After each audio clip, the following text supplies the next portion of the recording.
Assalamualaikum warahmatullahi wabarakatuh. Perkenalkan saya Riza Kusniani Putri dengan NIM 2248201170. Baiklah, di sini saya akan menjelaskan materi tentang teknologi bahan alam. Adapun materi yang terkait yaitu ekstraksi minyak atsiri, fraksinasi dan isolasi pemurnian. Yang pertama kita masuk ke ekstraksi minyak atsiri. Minyak atsiri adalah zat berbau khas yang terkandung dalam tanaman. Minyak ini juga dikenal sebagai minyak menguap, minyak eteris, minyak esensial. Disebut minyak esensial karena minyak ini mewakili bau atau aroma khas dari tanaman asalnya. Ciri utama minyak atsiri berwujud cair atau liquid pada suhu ruang, mudah menguap atau volatil, menghasilkan aroma khas.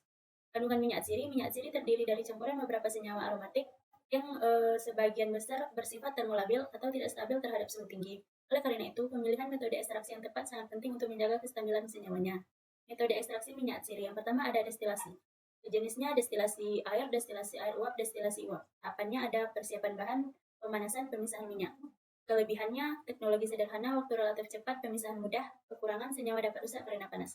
Yang kedua ada metode press atau tekanan mekanis. Tahapannya persiapan bahan, pengepresan, pemisahan minyak. Kelebihannya ada teknologi sederhana, senyawa tidak rusak oleh panas. Kekurangannya waktu ekstraksi lebih lama, pemisahan lebih sulit. Metode ekstraksi yang ketiga ada pelarut organik. Tahapannya persiapan, ekstraksi dengan pelarut, pemisahan. Memiliki kelebihan waktu ekstraksi cepat, senyawa tidak rusak oleh panas. Kekurangan teknologi mahal, pemisahan lebih sulit. Yang keempat ada metode enfluorasi. Tahapannya persiapan, ekstraksi menggunakan lemak, pemisahan. Kelebihan teknologi sederhana, senyawa tidak rusak oleh panas. Kekurangan waktu ekstraksi lama, pemisahan lebih sulit. Yang kelima ada metode maserasi lemak panas. Tahapannya persiapan, ekstraksi dengan lemak panas, pemisahan. Kelebihannya teknologi sederhana, kekurangan waktu lama, senyawa dapat rusak karena panas, pemisahan lebih sulit. Yang kedua ada fraksinasi dan isolasi. Fraksinasi berasal dari kata fraction atau bagian, yang secara harfiah berarti proses pemisahan suatu campuran menjadi beberapa bagian atau fraksi. Dalam konteks ekstraksi, fraksinasi adalah proses pembagian ekstrak menjadi kelompok senyawa berdasarkan sifat kimia fisikanya. Tujuan fraksinasi mendapatkan fraksi aktif dari suatu ekstrak, melakukan isolasi terhadap satu senyawa metabolit sekunder tunggal. Metode fraksinasi yang pertama ada ekstraksi secara cair, yang kedua ada kromatografi. Kromatografi kertas atau KK, kromatografi lapis tipis atau KLT, kromatografi kolom, vakum liquid kromatografi atau VLC, size exclusion kromatografi atau SEC, solid phase extraction atau SPE.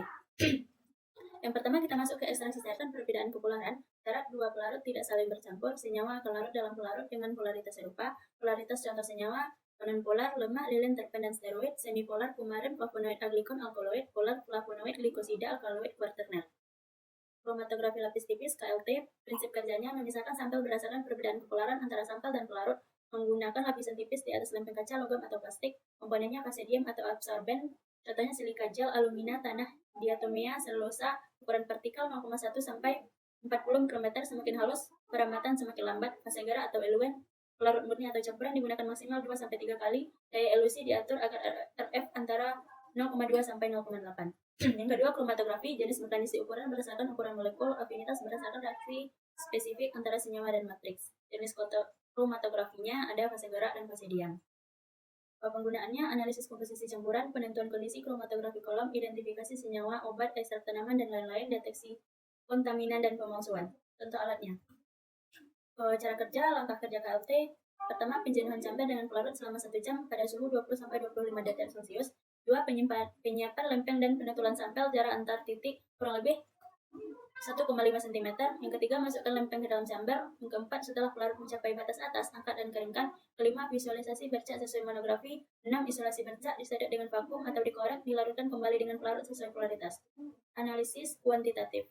Menggunakan fotodensitometer untuk membuat grafik log konsentrasi versus luas bercak. Senyawa yang diperoleh dapat dianalisis dengan spektrofotometri. Kelebihan KLT waktu analisis cepat 15-60 menit, memerlukan zat uji dalam jumlah kecil, prosedur sederhana, tidak memerlukan ruang besar, dapat mengoptimalkan resolusi senyawa.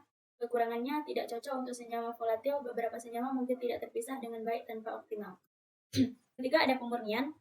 Pemurnian adalah metode untuk memperoleh senyawa murni dari bahan alam dengan cara memisahkan komponen yang tidak dibutuhkan.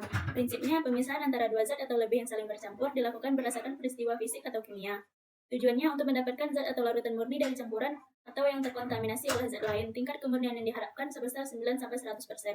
Metode pemurnian ada 3, yaitu yang pertama rekristalisasi, proses pemurnian senyawa organik padat dengan cara mengkristalkan kembali senyawa dari larutannya untuk memisahkan zat pengotor. Prinsip kerjanya, zat dilarutkan dalam pelarut pada suhu tinggi. Saat larutan dibiarkan mendingin, kelarutan menurun dan senyawa murni mengkristal keluar dari larutan. Alat yang digunakan beker gelas untuk menampung larutan, hotplate untuk pemanasan, standbag membantu pemanasan merata. Kelebihannya memisahkan senyawa berdasarkan perbedaan kelarutan, tidak meninggalkan pengotor dalam kristal, pengotor mudah dipisahkan, metode terbaik untuk campuran cair padat. Kekurangannya memerlukan perbedaan kelarutan yang signifikan antara zat utama dan pengotor, tidak efektif jika zat murni superlarut. Metode yang kedua ada dekantasi, metode pemisahan campuran padatan dan cairan atau dua cairan tak saling larut berdasarkan perbedaan massa jenis melalui proses sedimentasi dan penuangan hati-hati. Prinsip kerjanya, campuran didiamkan sehingga komponen padat mengendap, cairan jernih di bagian atas dituangkan perlahan ke wadah lain, alat yang digunakan beker gelas untuk menampung larutan, batang pengaduk membantu penuangan. Kelebihannya, desain alat sederhana, aplikasi luas, kekurangan tidak cocok untuk zat dengan massa jenis mirip, tidak efektif untuk campuran yang sulit mengendap tanpa bantuan perlu sentrifugasi. Yang ketiga ada sublimasi, proses berubah langsung zat padat menjadi gas tanpa melalui fase cair untuk memisahkan senyawa murni dari pengotornya. Prinsip kerjanya, zat padat yang memiliki tekanan uap tinggi pada suhu rendah akan menguap, uap dikondensasi dan dikumpulkan sebagai zat murni. Alat yang digunakan cawan penguap, tempat zat dipanaskan, punsen untuk pemanasan, kaki tiga dan kasa, penyangga cawan, corong menangkap dan mengkondensasi uap, kertas saring berlubang, media pendingin dan penyaring, kapas mencegah uap keluar bebas.